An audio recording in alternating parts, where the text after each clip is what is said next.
அனைவருக்கும் வணக்கம். Welcome to கிராமத்து முன்னசம். இன்றைக்கி நம்ம சேனல் என்ன பார்க்க போகிறோம்னு பார்த்தீங்கன்னா, முழுக்க எனக்கு நடந்த பிரச்சனையை தான் நான் உங்கள்கிட்ட ஷேர் பண்ணிக்க போகிறேன். கோழிகளுக்கு வால் பிடுங்கிருச்சுன்னா சேல்ஸ் பண்ணுறது ரொம்பவுமே கஷ்டமாக போயிடும். அதே மாதிரி பார்த்தீங்கன்னா, கோழிகளுக்கு வால் பிடுங்காமல் இருக்கிறதுக்கு நம்ம என்னென்ன பண்ணலாம் அப்படிங்கிறத இந்த வீடியோவில் பார்க்கலாம். வீடியோவை ஸ்கிப் பண்ணாமல் பாருங்கள். அப்போ தான் நம்ம என்னென்ன பண்ண போகிறோம்னு தெளிவாக தெரியும். வாங்க வீடியோக்குள்ளே போகலாம். இந்த டைம் பார்த்தீங்கன்னா, நம்ம கோழி குஞ்சு பார்த்தீங்கன்னா செகண்ட் பேட்ச். இந்த செகண்ட் பேட்சில் என்னென்ன பிரச்சனை வந்ததுன்னு நான் உங்கள்கிட்ட ஷேர் பண்ணிக்க போகிறேன். இது மெயினான பிரச்சனையே வால் பிடுங்குறதா. இந்த வால் பிடுங்குறதுல நம்மளுக்கு எதனால் வால் பிடுங்குச்சுன்னு நான் உங்கள்கிட்ட சொல்கிறேன். முதல்ல பார்த்தீங்கன்னா, நாங்கள் ஒரு 25 நாள் பூடிங் செட்டப்பில் வச்சுட்டு அதுக்கு அடுத்ததை எடுத்து நம்ம கோழி குஞ்சு வெளியிடுவோம். நாங்கள் ஃபஸ்ட்டு பேட்சில் என்ன பண்ணோம் பார்த்தீங்கன்னா, அந்த 25 நாள் பூடிங் செட்டப்பில் வச்சுட்டு பண்ணைக்குள்ளே தான் விட்டுருந்தோம். அதனால் நம்மளுக்கு வால் அந்த அளவுக்கு கொட்டலை. நான் இந்த டைம் என்ன பண்ணேன்னு கேட்டிங்கன்னா, அந்த போர்டிங் செட்டப்லேருந்து எடுத்ததுமே நம்ம வெளி மேய்ச்சல் பசுந்தீவனங்கள் மேயறதுக்கு நம்ம வெளியே விட்டுட்டோம். அதனால் பார்த்தீங்கன்னா, பசுந்தீவனங்கள் மேய்ஞ்சிட்டு ஒரு 10 நாள் வெளியே மேய்ஞ்சிட்டு இருந்ததுங்க. அது ஒரு 2 நாள் சரியான மழை பெஞ்சங்காட்டி நம்ம பண்ணைக்குள்ளேயே அடைக்க வேண்டிய சுச்சுவேஷன் ஆகிப்போச்சு. இந்த 2 நாளில் பார்த்தீங்கன்னா கொத்துன்னு கொத்திருச்சுங்க ஒவ்வொன்றுக்கு ஒன்று. அதனால் நம்மளுக்கு வாளுக போயிருச்சு. ஏன்னா வாளுக முளைச்சி வந்தாலும் பார்த்தீங்கன்னா மறுபடியும் அது கண்டினியூஸாக கொத்துதுங்க. அது நாம் ஒன்றுமே பண்ண முடியல.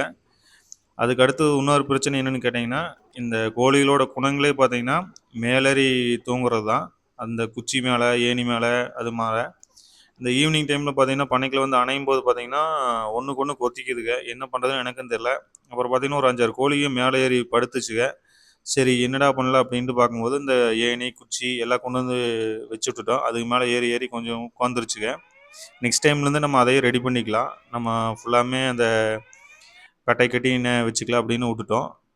அதே மாதிரி பார்த்தீங்கன்னா இன்னொரு பிரச்சனை என்னென்னா மெயினான பிரச்சனை கோழிகளோட குணங்களே பார்த்தீங்கன்னா அந்த கொத்தரத்தன்மை இருக்குது. அதை நம்ம முடிஞ்ச வரைக்கும் ஒரு 100%ல் ஒரு 85 ஒரு 90%ஆல் ரெடி பண்ணலாம். மீதி ஒரு 10% நம்ம ரெடி பண்ண முடியாது.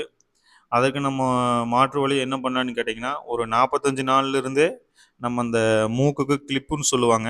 அந்த கிளிப்பை போட்டு விட்டுட்டா நம்மளுக்கு கோழியை கொத்தாதுன்னு சொன்னாங்க. நாங்கள் இது நாள் வரைக்கும் யூஸ் பண்ணதில்லை.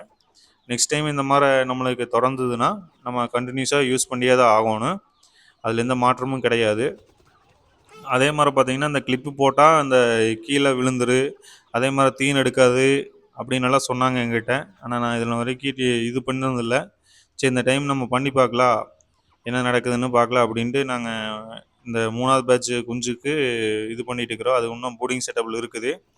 அது வந்ததுமே நம்ம அந்த கிளிப் போட்டு கரெக்டாக கொண்டு போய்க்கலாம். ஏன்னா இந்த மாதிரி பிரச்சனையெல்லாம் தொடர்ந்தது அப்படின்னா நம்மளுக்கு சேல்ஸ் ரொம்பவுமே அடியாகு.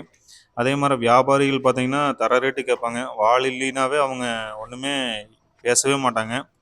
அதை நம்ம நெக்ஸ்ட் டைம்லேருந்து கட் பண்ணிக்கலாம். இது முழுக்க பார்த்திங்கன்னா எனக்கு நடந்த பிரச்சனையை தான் நான் உங்கள்கிட்ட ஷேர் பண்ணேன். இந்த பிரச்சனை உங்களுக்கு நடந்திருந்தாலுமே என்னென்ன பிரச்சனை வரும்னு எனக்கு சொல்லுங்கள், நானும் தெரிஞ்சுக்கிறேன். இந்த வீடியோ பிடிச்சிருந்தா மற்றவங்களுக்கு ஷேர் பண்ணி விடுங்க, லைக் பண்ணுங்கள், கமெண்ட் பண்ணுங்கள், சப்ஸ்கிரைப் பண்ணுங்கள். அடுத்த நல்ல வீடியோவில் சந்திப்போம். நன்றி, வணக்கம்.